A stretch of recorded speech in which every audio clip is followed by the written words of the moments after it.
अभी हमने कच्चे तेल की बात की थी, तो कच्चे तेल की नरमी के चलते बहुत सारे उन शेयरों में चाल बनी है जहाँ पर वो कच्चे तेल के कंज्यूमर हैं और उन्हीं में से एक है नेरोलैक पेंट। तो अरुण कल्ले जी का सवाल है कि नेरोलैक पेंट में इनके पास 540 शेयर हैं और 274 के भाव पे है, तो 6 महीने में 20% रिटर्न मिल पाएगा क्या इसमें? पहली चीज़ ये बता दूं कि पूरे पेंट सेक्टर में हमारा कवरेज सिर्फ इसी पे है। कारण ये है कि इनका रिजल्ट ठीक ठाक है, रिजल्ट में कोई खराबी नहीं दिखती है। इनकी प्लेसमेंट सही जगह है, हाई मार्जिन बिजनेस पे प्लेसमेंट है। इनका फोकस इंडस्ट्रियल पेंट में है, प्रीमियम सेगमेंट में है, तो हर कुछ मुझे ठीक लगता है। लेकिन सबसे बड़ी परेशानी ये है कि अगर सेक्टर में ही हेडविंड है तो फिर अच्छी चीज़ों को भी बहुत वैल्यू नहीं मिलता है।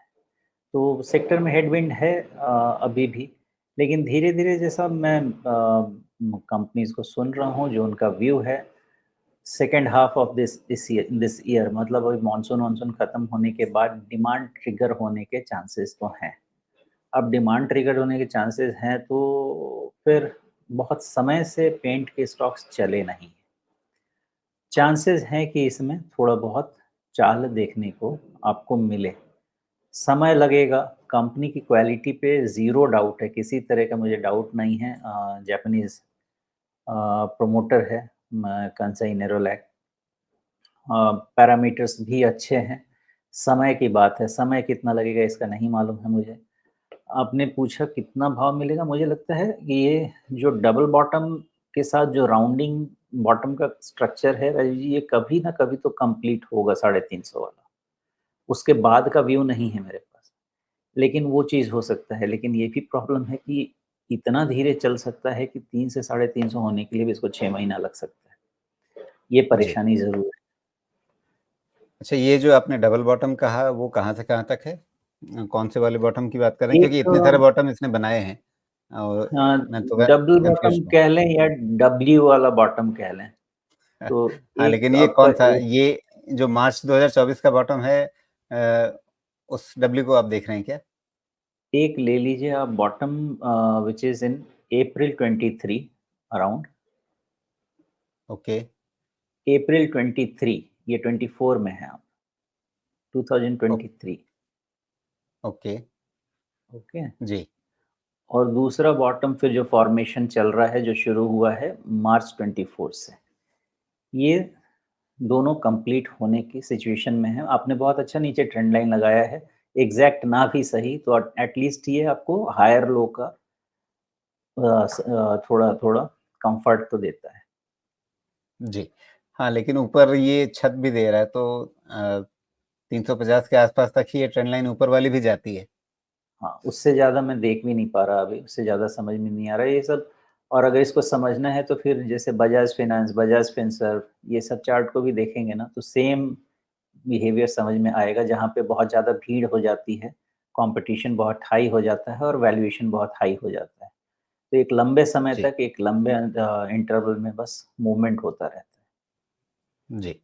लेकिन यहाँ 300 से अगर 350 भी जाता है तो 15% के आसपास हो जाता है। अरुण कल्ले जी 20% सोच रहे हैं। 20% नहीं तो 15% मिल ही जाएगा अगर यहाँ से 350 तक भी जाता है तो। मेरे पास कोई उपाय रहता तो मैं 5% का बोनस दे देता। है नहीं कुछ मेरे पास बोलने के लिए। नहीं, वो देने का काम बाज़ार का है, तो बाज़ार का मन होगा तो दे देगा। 350 360 पे टॉप है, तो थोड़ा डेविएशन होगा, लेकिन उससे ज़्यादा कुछ तो लगता नहीं। जी।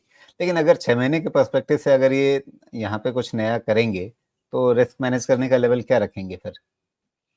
इसका है ही नहीं है, वो इस तरह का स्टॉक ही नहीं है कि आप इस पे ट्रेड कर सकें। स्टॉप लॉस तो डिसिप्लिन होता है, लगाना चाहिए, उसमें कोई डाउट है ही नहीं। लेकिन स्टॉक का नेचर ही नहीं है। ये स्टॉक का नेचर ऐसा है कि कभी भी ये 250 के आसपास मिलना शुरू हो तो एक्यूमुलेट किया जाए और जी। 350 के आसपास दिखना शुरू हो तो एग्ज़िट लिया जाए, फिर इसको रीअसेस किया जाए। ये इतना बड़ा मूवमेंट वाला स्टॉक है और अगर लेकिन रिस्क मैनेज अ, करने हैं। ठीक है, हाँ, अगर मान लीजिए मैं जून से ही चार्ट देखना शुरू करता हूँ, वो इसलिए कि जून में इसने नीचे जो ट्रेंड लाइन हमने खींची है, उसका ये बॉटम है एक एक यहाँ पे बॉटम बना है, यहाँ पे इसने ट्रेंड लाइन को पकड़ा है, यहाँ से इसने एक ऊपर वाली चाल पकड़ी है, तो अगर सिर्फ यहाँ से जो हायर बॉटम्स बनते जा रहे हैं, हम उनको ही देखते चलें और बस उस हायर बॉटम को फॉलो कर लें रिस्क मैनेज करने तो के ऐसा लिए। करना है, नहीं सबके पैरामीटर चेंज होंगे। अगर वो करना है तो फिर स्टॉप लॉस बनता है 280 ऑन क्लोजिंग बेसिस। ओके जी, ठीक है। तो चूंकि 6 महीने का ही नजरिया था, तो उस हिसाब से थोड़ा सा कहीं पे इस बात को देखना जरूरी था कि अगर कहीं चाल पलटेगी तो कहाँ इन्हें अपने रिस्क को मैनेज करना बेहतर रहेगा।